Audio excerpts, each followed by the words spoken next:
Welcome to the Auto Body Business Matrix 2.0. This is going to be uh 2.0 is based off of the continuation of the first body shop blueprint that I created, and this is going to be an extension to that with a lot more uh tools, resources, information, strategies to help you scale that uh that business. Okay, so we're about to get started here. And first of all, I want to congratulate you on investing in yourself and taking the first step into understanding how to grow your company, how to think outside of the box, stop running with the sheep and figure out how to do things a different way in order to get different results versus this trying to go with what everybody else is doing and not getting anywhere. And that's why I call it the Matrix 2.0, is because it gets you out of that thinking, ordinary day thinking, uh, the old ways of doing things, the programming, the the way the education system taught you things. This is going to help you think outside of the box, and it's going to help you understand uh, a little more about yourself and maybe things that you didn't know about yourself and about your business that actually is the probably the greatest resource that you have right in front of you and maybe not even realizing that. Okay, so let's get started here, and so let's talk about the process. So uh the auto body business blueprint is basically it's a framework of how to run your business. And I meet with a lot of technicians that are transitioning into the business space, and what I mean by that is like they're wanting to build a business, but they come from a technician background, and so they might have been technicians for many years, and they had a dream, a vision, a goal, a target, or whatever, to open a business one day, and they actually did it. They actually went in and said, "I'm going to open a business. I'm going to get a shop. I'm going to start doing repairs." And once they got into that, they realized that it wasn't really what they thought it was going to be because they didn't understand how businesses ran. And so now we have a technician that's trying to understand how to run a business on the same side at the same time, trying to get the work done. And so what you've done is you've actually created more work for yourself, and you actually created a lot more responsibility with a lack of information and a lack of resources, a lack of tools, a lack of skills. And so now you might be feeling that effect. And so the point of this training is to help you understand what steps you need and what kind of process you need to kind of get that business off the ground.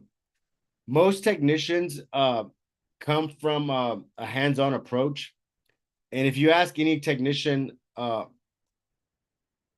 like putting something together, let's say they have to put a swing set together, or they have to put uh, if a technician has to put something together, they're gonna say, "Hey, just let me do it. I'll figure it out as I go." They're not gonna sit around and read the instructions on how to do it. They might think about it. Technicians usually watch a video and then they'll go into action and do it. Okay, that's how technicians are wired. They're very hands on, and they're called quick starts. And so quick starts usually just jump into it. They'll figure it out as they go, and they usually figure it out. Okay, but when a technician opens a business, uh, the business has a lot of moving parts, and it requires a different kind of skills. It doesn't require a lot of physical work. It requires a lot of mental work. And so there's two sides, and that's where most technicians suffers, because they know how to do the physical work, but when it comes to the mental work, that's where it gets really exhausting because it takes a lot of mental energy to solve these problems. Okay, so let's break down into what steps you need, and I'm going to go into each one of them, sharing in greater detail on how that works and why you need those certain things, right? So the number one is going to be uh, appointments and drop off process. All right. So one issue that a lot of first time shop owners, first time business owners that come from a technician background run into is they're they're they're running their business, right? They're doing the work, but they get distracted by maybe estimates or other vendors stopping by. So they're not able to concentrate and get those work. So it takes longer to do the jobs because they're constantly being interrupted for estimates or for drop offs or anything like that. So the first thing that I always suggest to my technicians transitioning to business owners is to uh, start blocking your start protecting your time. And what I mean by that is if you're a technician, if you're a shop owner and you actually are still doing the work, you need to make sure that you set a time for estimates, set a time for drop offs, right? A specific time. For example, like you only going to do drop offs at 10:30, okay? Or you're only going to do drop offs at 2 o'clock. Or you're going to do estimates at 2 o'clock. So if someone calls and they come by, you can say, hey, I only do estimates at 10:30 or 2 o'clock. So if you want to come back at that time, I can definitely help you out. Or you can vet them through the phone a lot quicker. So if someone calls your place of business and they ask you, they want to get an estimate from you, or they have questions about their vehicle, you want to ask them, is it a claim? Is it drivable? And so what you're doing is you're actually asking these questions to get an idea of what kind of job it is, and that goes back to having your niche kind of repaired. If you're gonna do one stop shop and do everything, you might end up bottlenecking yourself because now you need to be skilled in all these different areas to get those jobs done, and a lot of times it bottlenecks you up if you don't have the right manpower and the right crew to get those stuff done. So appointments is going to be very important. Make sure that you schedule appointments. A quick way to do this is you can use Google Calendar. Google Calendar it's a simple way for you to go in there and say, hey, so and so is coming by at 10:30. And so what you're doing is you're starting to block off that time mentally for any drop-offs or any estimates that you have to do. You could play around with it to see whatever works for you. One tool that you can also utilize is you can make a Google form. Okay, a Google form. You can have general questions on there, and you can also attach that link to your Google Maps and to your Facebook and to your Yelp. Okay, so if someone goes to Google Maps, and you don't have a website yet, you can actually put that Google link there, a Google form, and what it's going to do, it's going to have them fill out that form, and you'll receive an email. And so what you're doing is you're starting collecting, you're collecting potential leads while you're still working. You're not having to answer the phone. You're not having to be distracted. And I would also suggest changing your voicemail on your phone. Okay, saving your voicemail on your phone to saying, hey, if you go to our maybe our landing page or our Facebook, or if you're in need of an estimate, or you have questions about your insurance claim, if you go to our Google Maps, if you hit the link below, there'll be a form or whatever, or you can save the link on your notes on your phone, and you can shoot them a text right away. Okay, that's one thing that you can actually do to kind of help save time from having to stop and go on these jobs. Okay, so create a link on Google Forms will work. Uh, if you have a landing page, you can actually create an appointment schedule. So they'll actually have to book an appointment on your website for them to drop off or do an estimate. Okay. So the reason why you want to do that is so that you're not being distracted during the day during the work time. Because look, from 8 to 12 is when you can be most productive. And so from 8 to 12, you want to try to do most of the business work. And what I mean by that is that's going to be more of the big problem solving, because that takes a lot of mental energy. The the technician work, I mean, that comes like second nature. So if you've been doing technician work for a long time, it doesn't take a lot of mental energy to do that work. It's more physical work. So you want to try to knock out a lot of the business work in the morning. The most difficult things about the business that you need to figure out, you want to knock that out in the morning because you have the most mental energy. Okay.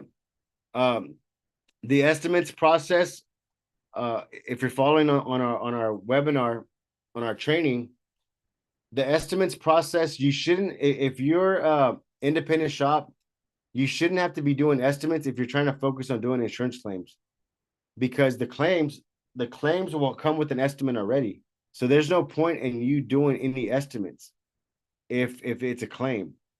And so if you're gonna decide, hey, well, I don't want to do insurance claims, I just want to do cash pay customers, then you're gonna have to do estimates. But the estimates can be very exhausting. So you might want to create a schedule for that. What I always say for someone that wants to do a cash pay and the damage is pretty bad, I'll say, hey, drop it off, and we'll have to get started on it, and we'll actually create an invoice as we go. This actually helps because you don't want to underbid a job, especially when you get into it and you start to run into problems. Okay, so with the estimates process, you want to figure out, okay, am I going to do disc claims or am I going to do cash pay jobs? You have to decide which one you want to do, because if you're limited on manpower, and you don't want to spend an hour and a half, an hour doing a cash pay estimate, then you might want to just eliminate those jobs, because 9 times out of 10 on the cash pay estimates that you do, you're always going to miss something, because with vehicle damage, you're always going to find some additional damage. So what I would suggest is like focus just on claims. And if you focus just on claims, then then you won't have to be writing estimates. So that's going to save you more time to do the technical work. Okay. The authorization form process,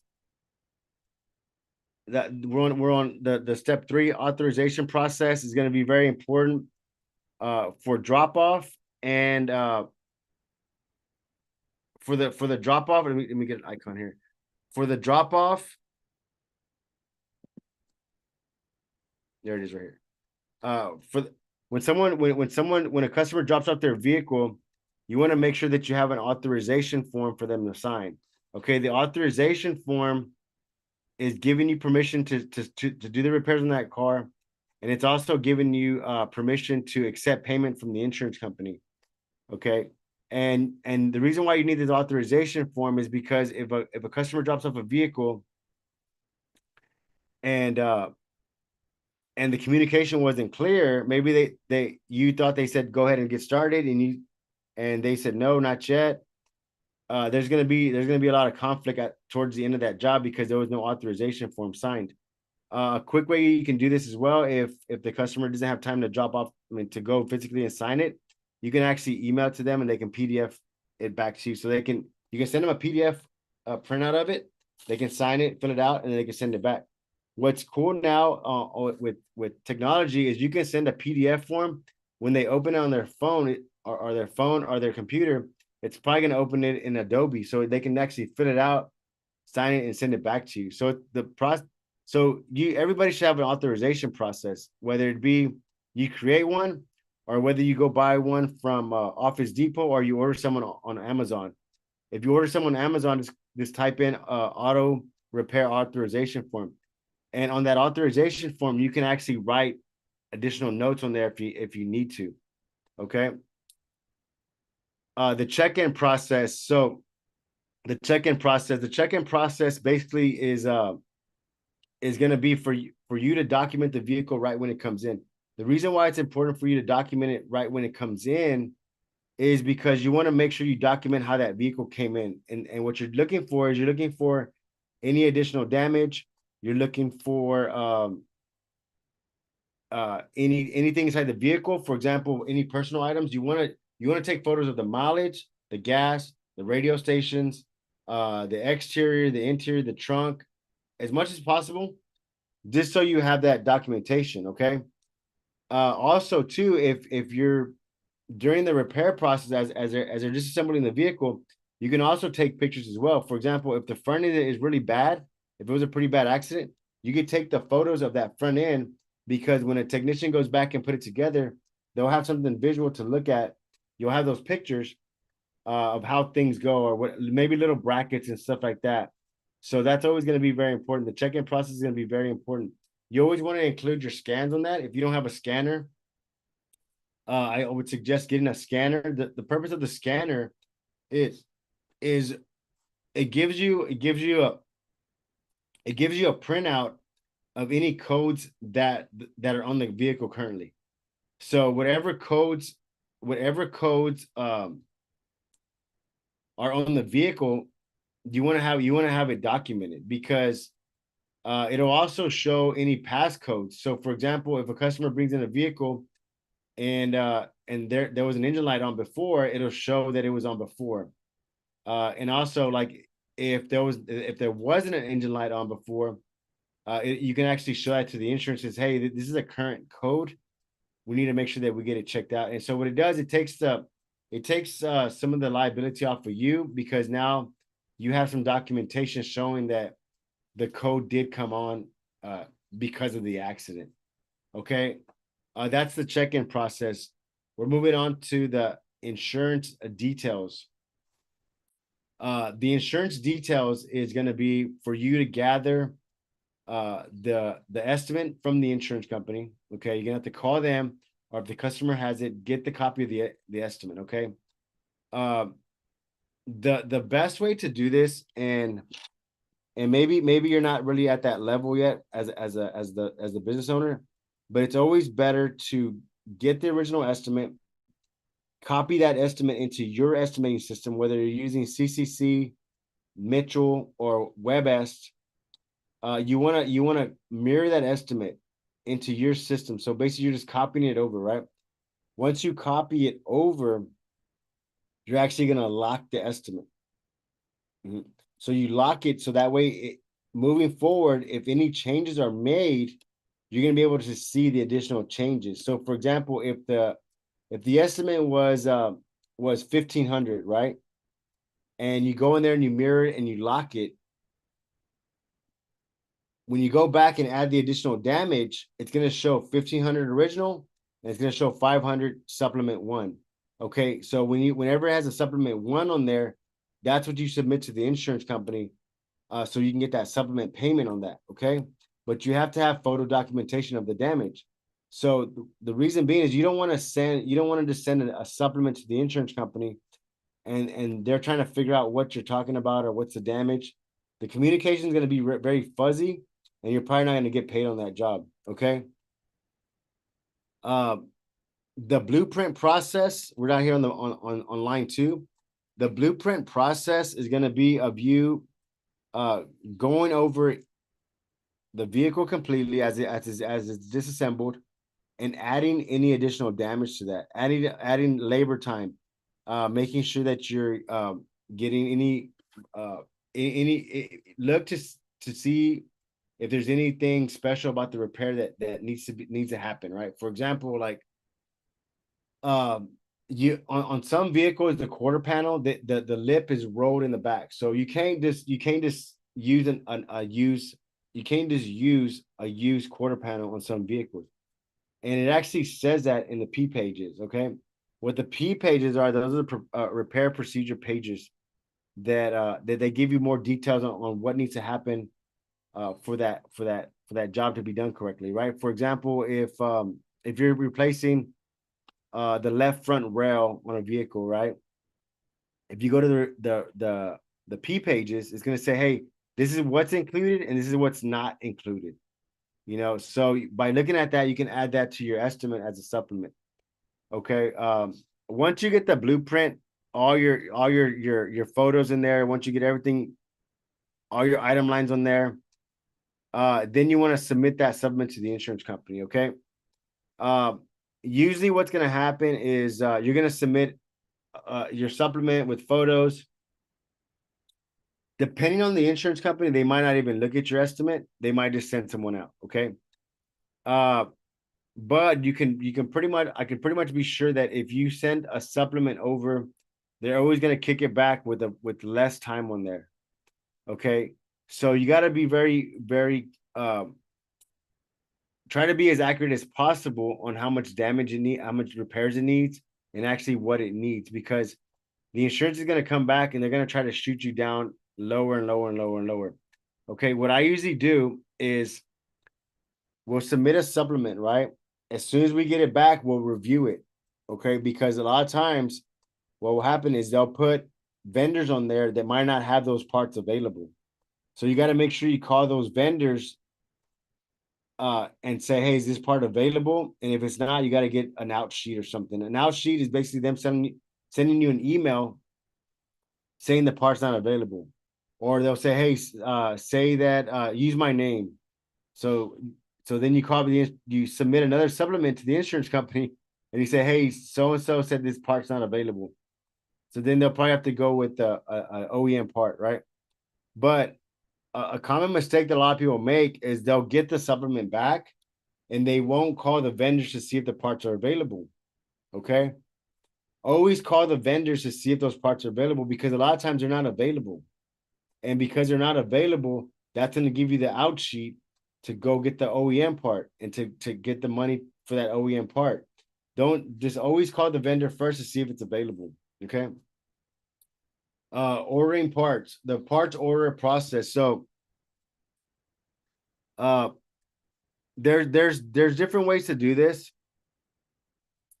Probably the way that I'm gonna give you the basic way to do it. So you get the final supplement, right?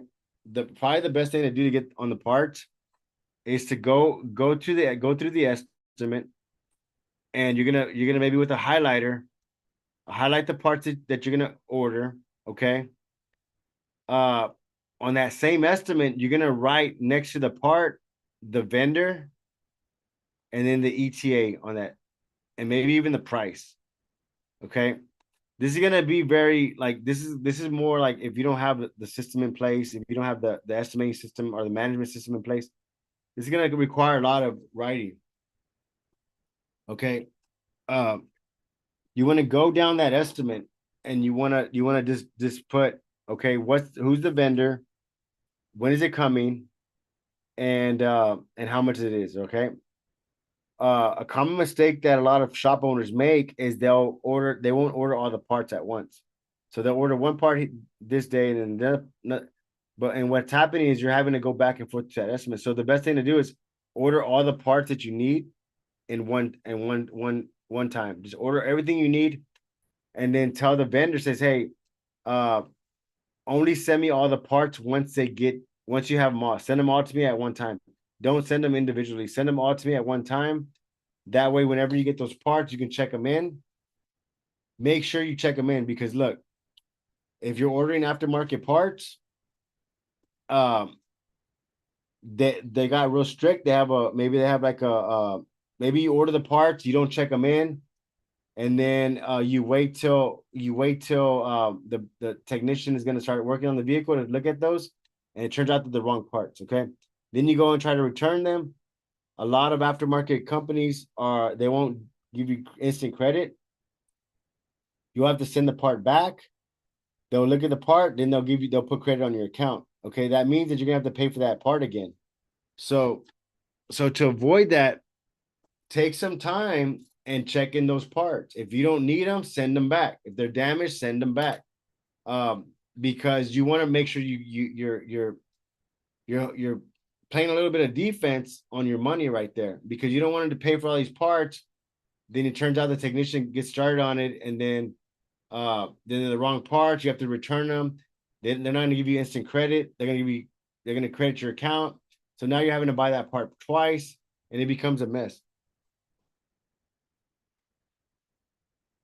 And also, what you did was you created another job for yourself, because now you have to go back and remember, okay, where do I have credit at? Do I have credit with this place? And so you have to document where your credit's at. So that can get kind of, confusing and kind of like another headache. So the goal is to try to eliminate a bunch of different other work. We're trying to make it the process simple. Okay. This does look like a lot of steps here, but it's actually I'm just breaking everything down and explain how everything kind of works together. Okay. Uh like I was saying, the parts check-in process. Make sure you're taking the time to check in those parts, making sure they're not damaged, making sure that they have the maybe the hose for the sensors, maybe should make sure the grill has the hole for the camera, because some grills are $400, $500. Make sure your headlights or make sure your headlights have their HID. Make sure that that you take your if it's a core, make sure you have a core ready because a lot of headlights now have a core. So you want to make sure you have those cores ready whenever they come. Okay. Once you have all the parts, then we're gonna do a tech assessment process. The tech assessment process is, say, for example, if you have several techs, you want to figure out what tech is going to be qualified to do this job. So you'll have A, B, C techs, right? The A techs are going to probably be the ones that can pretty much handle foreign cars, anything, right? B techs, maybe they're not as advanced, and then the C techs are going to be very intermediate panel replacement guys, right? So you want to figure out who's going to do this job for you, right? Uh, if you don't have a lot of A techs, like let's say for example, right now, you have your business, right? You have your shop, and maybe you have a couple good techs or some helpers, right? They're not really, very great, but they can get the job done, right? You might not want to take in too many big jobs because what's going to happen is going to bottleneck your shop. You're going to be stuck on these big jobs, and you're not going to be able to do the quick jobs. So if it doesn't make sense, like be realistic with yourself. For example, if you get a job and let's say the job is $15,000, right? But it's a big job and it's gonna take you a little while, and you might not have all the manpower to do it. You might just want to turn down that job because think about it, it might cost you on the long run because look, that job's gonna have to sit there longer than it does. It's gonna tie up your technicians, it's gonna tie up yourself because that job needs a lot of attention versus you going out and getting more work in that quick turnaround jobs that you'll make the same amount of money. Okay. Remember the average repair, collision repair is going to be 3,100 to 3,500. So think about this inside your business, your shop, how many vehicles can you fit in there and how many times can you turn that with the vehicle? Okay. And that's going to kind of give you uh some metrics on how to run your shop efficiently. Okay. Repair process. Okay. You want to just make sure that you get with your technician and say, okay, what's our plan for this? How are we going to execute on this? The repair process shouldn't be too difficult. I mean, are you going to paint the parts on? Are you going to paint them off? Uh, do we need any panel bond? Do we need welding? Like simple stuff, right? Okay. I actually added in between the repair process, you can actually add an inspection process. Like you can go do like an inspection, like a pre vehicle inspection, just kind of see how the work's going. That way, if there's any issues, you can kind of start to address those issues, right? Final inspection process, you just want to check over everything, check the vehicle, make sure there's no codes, make sure the AC is working, make sure it's not overheating, make sure lug nuts are tight, make sure seat belts are good, make sure cameras are working. You just want to check over everything, the lights, AC. I think I said AC, but check over everything and create a checklist for that. I have checklists that I give to the that that I have out. So if you need that, just reach out to me and I'll give you the PDF on that, and you can just kind of copy what we have and change it up and to whatever fits your company. The closing process. So the closing process is basically like you going over the folder and saying, okay, do I need to supplement anything from this? Did I buy parts? Did I get a price difference? Do I need to supplement this claim? And you want to just look at the numbers to make sure you supplement that because look, on the parts, you should be getting like a 30% profit margin, 25 to 30%. And so you want to make sure that you're getting that, because if not, you're losing money. Uh, we also have a PDF that I can send you that has like a breakdown. So you actually put how much they gave you for parts and versus how much you spend, and that's going to give you a percentage. And all you're doing is you're making sure your percentages are lined up. And if they're not, you can look at that job a little closer and say, okay, what did we do on this job that affected our percentage? Because we actually lost money. Maybe your labor, maybe the goal was 60%, and you got down to 30%. Why did we only make 30% labor on this vehicle? What took so long, or why? What did we make a mistake, or what's going on? And so you can kind of just look at those things and figure out how you can get better per job, right? Because you don't want to wait. The reason why it's beneficial to do a closing process is because you can look in real time and see exactly what's going on with the job. You understand? You can actually see, says, hey, you know what, on this job, we made this mistake. On the next job, let's correct that. And so you actually get better versus waiting to the end of the year and trying to figure out what you did for the year and try to figure out like it's just too confusing. Okay. The follow-up process is you want to have some kind of follow-up process for your customers. Whether you collecting their email, whether you creating like a private Facebook page, something that allows you to reach back out to them to connect.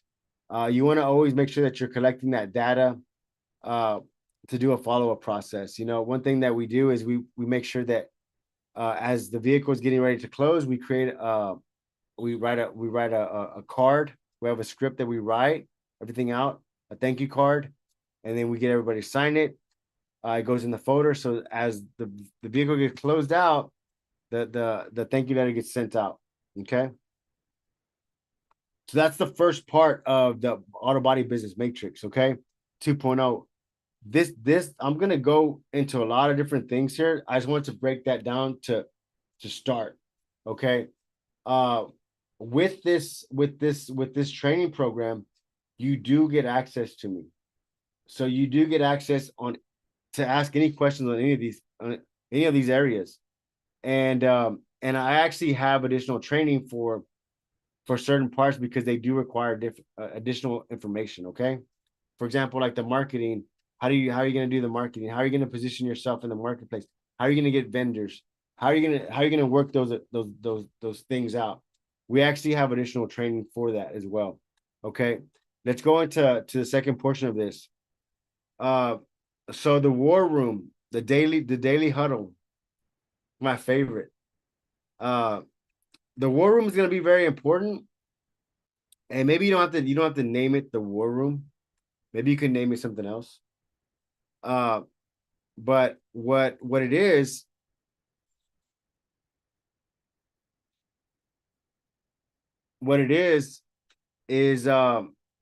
it actually is a place for you to plan. Okay, so in the mornings, if your guys need a lot of guidance, you might want to be having these morning huddles.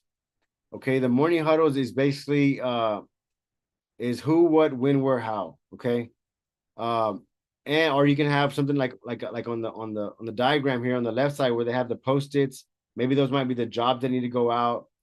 Uh, you know, just kind of strategize. You want to get the information. You want to extract information from everybody. For example, you want to say, okay, John, where are you at on that Chevy Silverado?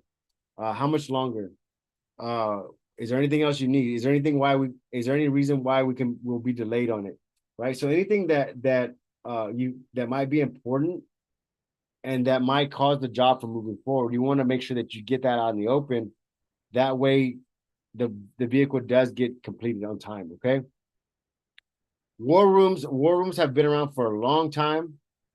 It allows you a place to strategize. It allows you a place to probe. What probing is like you get in a huddle and you're asking definite questions. Hey, when is this gonna get done? How is it gonna get done? Uh, because we want to know exact facts. We want to know, we want to get this thing done, and we need information. So you're extracting information from everybody else. So you have to be clear before you start to have these morning huddles that people might get triggered because you're asking them why, or you're asking them how. You're probing because you're trying to get more information. And the reason why you're probing is because you're trying to get right to the facts. You're trying to get right to the information you need so that the meeting doesn't drag on. Okay. It's very like, hey, why isn't this done yet? What do we need to get it done? And what's holding you back? You know, and some people might not like that, but what it's doing is getting right to the pain point so that we can overcome that and move forward and get the vehicle done. Okay. Let's move to the third portion here. So the dashboard, the KPIs. Uh, I had a conversation with one of our transitioning technicians that is opening a business, and he was asking me, hey, how do I set up my KPIs? How can I set up my dashboard for my company? And I said, well, there's a lot of different platforms that you can subscribe to, but it might be too advanced for what you got going on. I said, start with something basic. Go to Google Sheets and create a dashboard for your business. Whatever information you need to track. For example, it might be the vehicles that you need a blueprint versus how many vehicles are going out that day. That's the data you need to track, or how many vehicles you did for the week, for the month. Like what's your target for the month?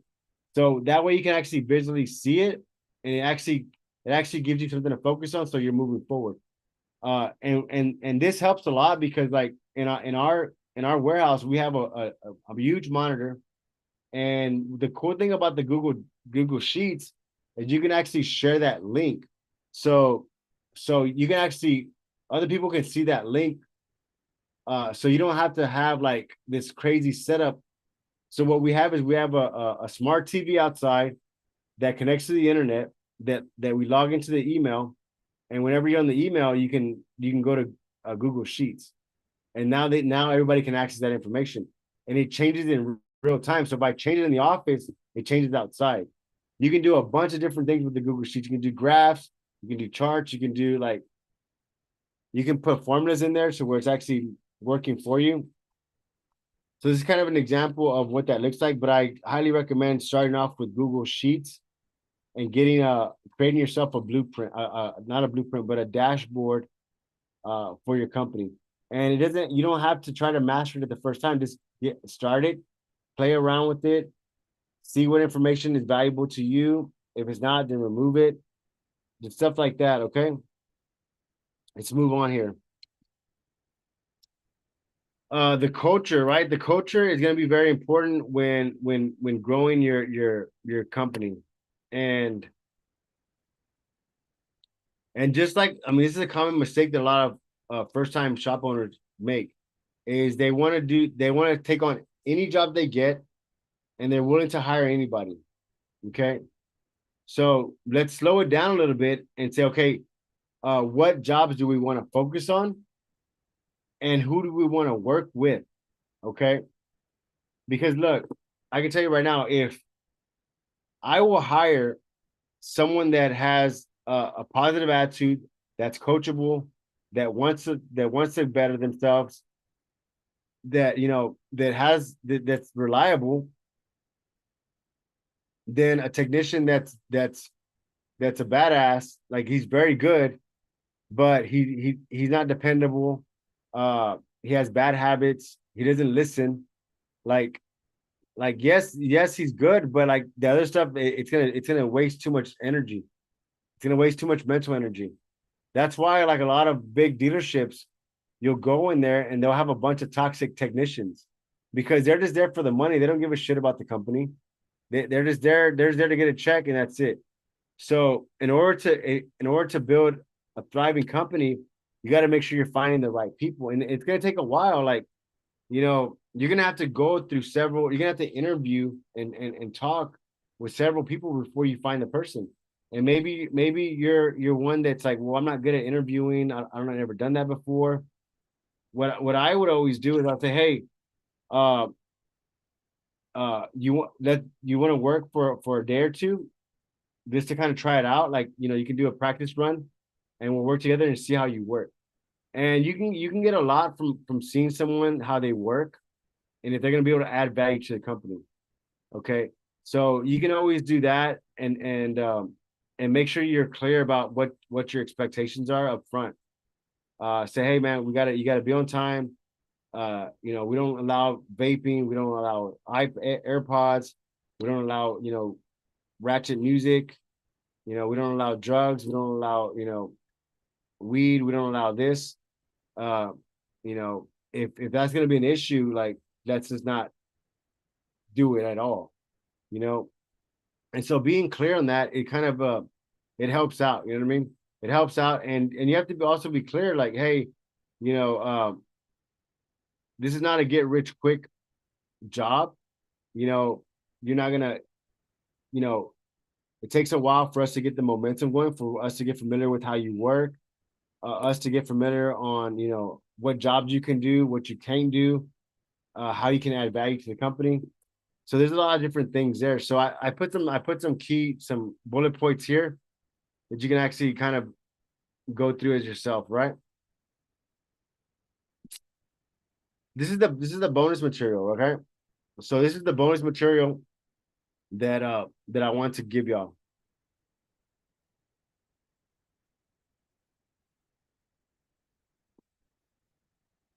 And so the bonus material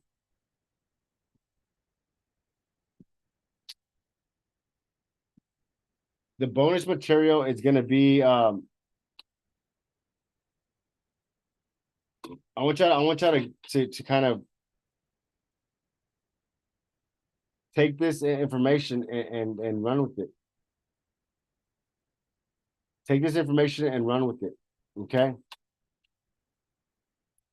And what I mean by that is I'm just gonna share a little bit about the story and what uh what kind of transformation I experienced and what I went through, and how this can really help you. So I started off as a technician. This is me over here in the corner. I started off as a technician, and I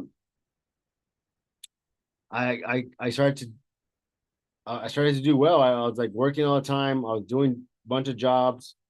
I got into custom painting. I really enjoyed custom painting. I you know probably was one of the best custom painters in Texas, and that's what I was doing. I was doing lowriders. I was doing hot rods. I was doing all this stuff, right? And and it was myself and maybe two helpers, right? No other qualified techs to kind of delegate the work to. And so one of my friends introduced me to personal growth. Okay. And what personal growth is, it really is about you understanding who you are as a person and how to get better as a person, right? And so it caught my attention. Okay. And I remember there was like if you look up you know Earl Nightingale or Napoleon Hill or Zig Ziglar, those are going to be the some of the godfathers of personal growth. So if you listen to some Zig Ziglar stuff, type in Zig Ziglar on YouTube and listen to some of his stuff, and it'll start to get you thinking. Okay. And as one that wasn't a very I wasn't much of a reader, I would watch videos or I would listen to audio on YouTube, right? That's when YouTube became kind of popular. So then I kind of started digging into personal growth, and I was like, man, that's pretty interesting stuff, right? Well, I came across a question that was asked to me, from one of these videos, like, what if you were to die today, what would you leave your family, right? What's the legacy, or who, like. And so thinking about that, like, I really hadn't built anything yet. Like, I hadn't built anything, and you can see this is some of the work that I did, and this is the background of the shop right there. So it was South Texas Custom. That was the custom shop that I had. And basically it was a custom shop. It was a custom shop. I was like the one man guy, maybe with two helpers. Um, the jack of all trades. We'll do the bags, we'll do the Lambo doors, we'll do the system, we'll do the interior, we'll do engine, we'll do whatever, right? That was the shop, right? And and the question like haunted me, like, hey, if you were to die today, what would you leave your family? Like, what kind of and so the whole idea and the whole concept of wealth, building wealth, got planted into my mind. How are you gonna be wealthy? How are you gonna be wealthy? And so then I was like, man, like I'm kind of wasting. I feel like I was wasting my life away, not trying to create any wealth. Okay. And so I got my shit together. I said, you know what? Like, no, I need to get right. During this time, I was very out of control as far as like I didn't have probably no good habits with myself, with women, with partying. Like I was just, it was a lifestyle. Uh, I decided to straighten it up. I decided to just get my shit straight because I wanted to leave a legacy for my family. And so it led me on a path to getting better as a person and to really understand like what was I doing, like what was I really doing. Ended up getting married, ended up having a daughter, um, a combination of 8 kids all together, right? We have a blended family, and I rebranded myself and the company. So I got rid of the old custom work, you know, said I'm not looking back. I don't want to do that anymore. It's exhausting. It was fun, but it was just a lot of work, right? And so I rebranded myself. I rebranded the company. I started a new company, and we started Certified Collision Works. Certified, you can actually see the building there.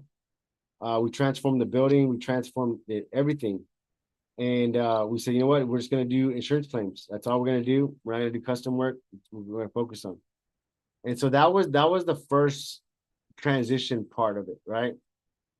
Uh, but whenever you start to improve yourself, personal growth, or you start to understand like uh, how to get better, and you start to get information.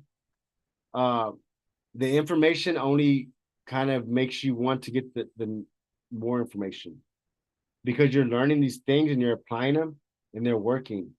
And so then you start to say, okay, well, what you start to read more information, you start to gain more knowledge. And so now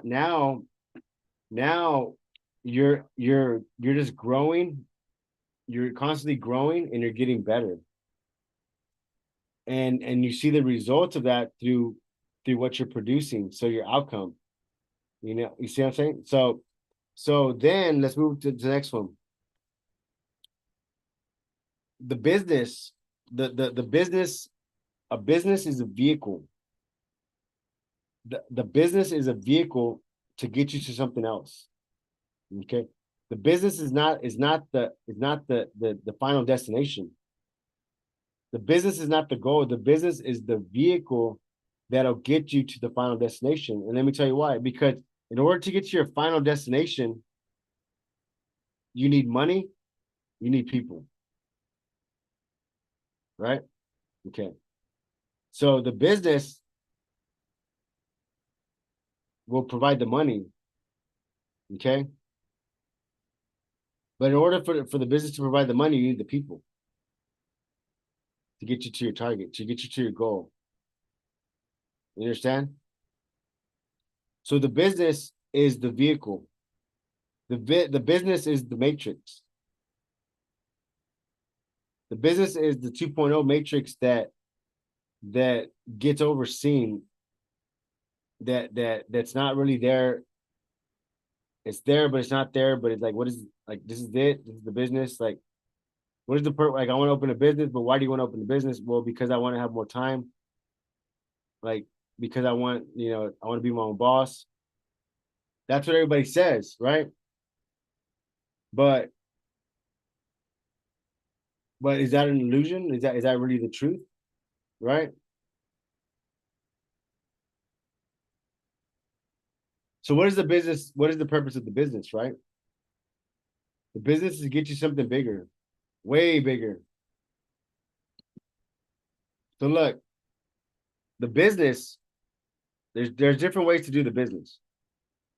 The business you can do a sole proprietor where you're the sole person, you're the solopreneur, right? A good example of this is like, let's say you cut yards, right? And you have to get up in the morning, you have to get your equipment, you have to go cut the yards, you have to get the payment, you have to go to the bank, you have to get on Facebook at night and post ads, you have to go to Craigslist, you're trying to build a website, uh, you know, you're talking to customers on the phone, like that's a solopreneur. Okay. That's a solopreneur. And that's how most people go into business. They go into business as a solopreneur. Okay. Uh, but the business it's bigger than that. Okay. And the reason why I call it the matrix is because you're not seeing what the potential is. You're following the herd. You're following what everybody else is doing. You're following your uncle's advice and never had a business telling you to open a business. You see? So businesses has different structures. You see what I'm saying? So an LLC is probably what you want to set up. The LLC is a business of its own. So now you're creating an individual, an invisible person with the business. An LLC is an entity by itself, and you're outside controlling that entity. You're on the outside controlling that.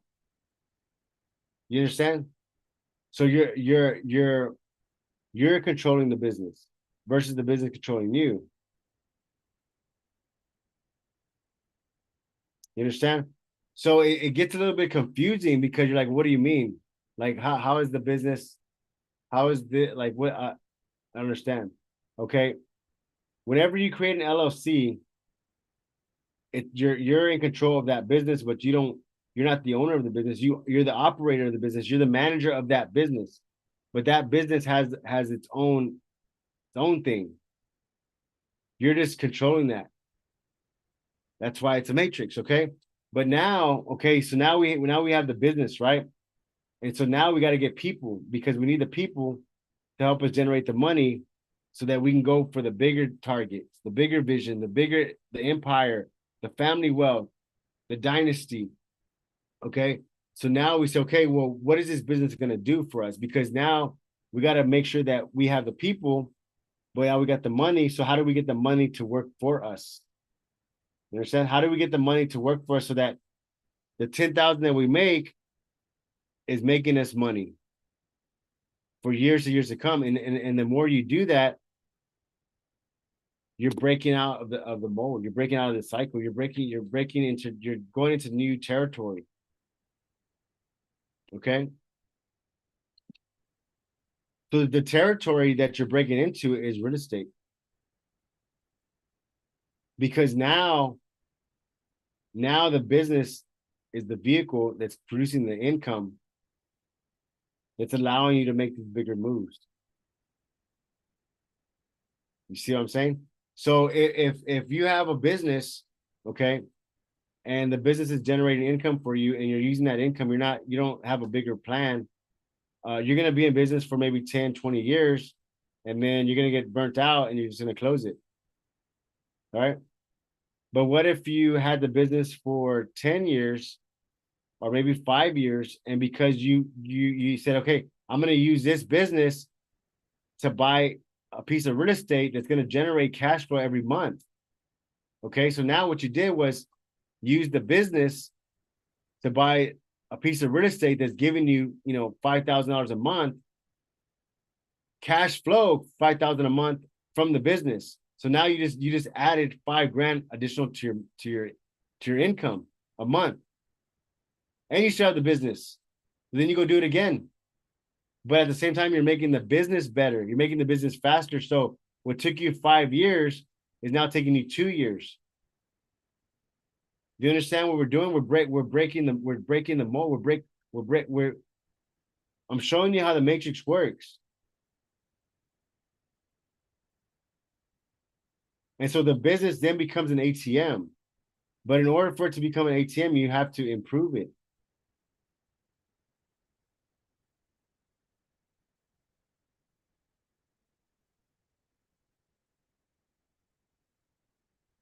So how do we improve it, right? Okay. Well, we have the auto body business workshops, where we talk about business structure, location, equipment, marketing, branding, management, hiring, estimating, commission. I mean, everything else that comes up. Everything comes up. So the blueprint, it's bigger than just having a business, just opening a shop. It's you going from, okay, I'm just gonna become I'm a technician, I'm a worker, to maybe a manager, then an owner. You see? So there's a transition. You go from technician to manager to owner. But in order to make those transitions, you have to gain the mental skills. Because think about it. Think if you're an owner and you want to go to technician and you want to be a technician, what do you have to do? You first got to learn how to use the tools. You first got to learn how to do estimates.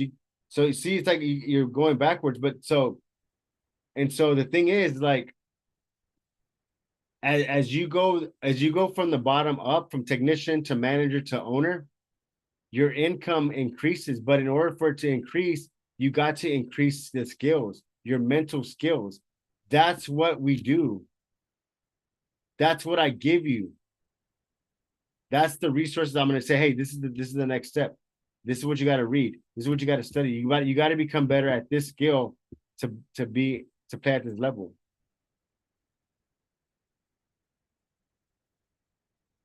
You understand?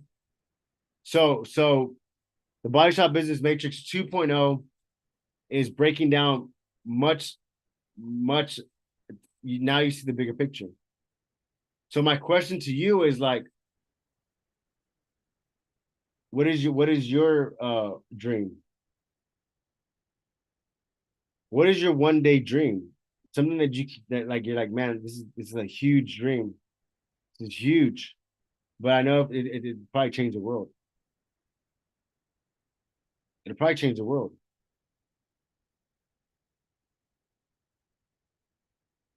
Massive Action Enterprises is showing you, how the matrix works, and it's showing you, okay, I'm gonna get you from point C. It's from point T. It's talking about T to O. Okay, technician to owner. We're doing it. I'm taking it from T to O. How do you go from T to O? That's what Massive Action Enterprises is, and that's what the Body Shop, the Matrix 2.0 explains. Okay. Uh, I want to thank y'all for taking the time to invest in yourself, and understanding, like, this stuff is crazy, but it's fun. Like, once you kind of get the ideas, and once you kind of see, okay, now I know what we're doing. Now I know why now I know why it's important to build a company, because it's the vehicle that's gonna set you free. It's the vehicle that's gonna open doors for you. It's the vehicle that's gonna, help you purchase those properties. It's gonna help you purchase the buildings. It's gonna help you purchase the warehouse. It's gonna help you purchase the equipment. You understand? It's gonna help you build that legacy, that wealth.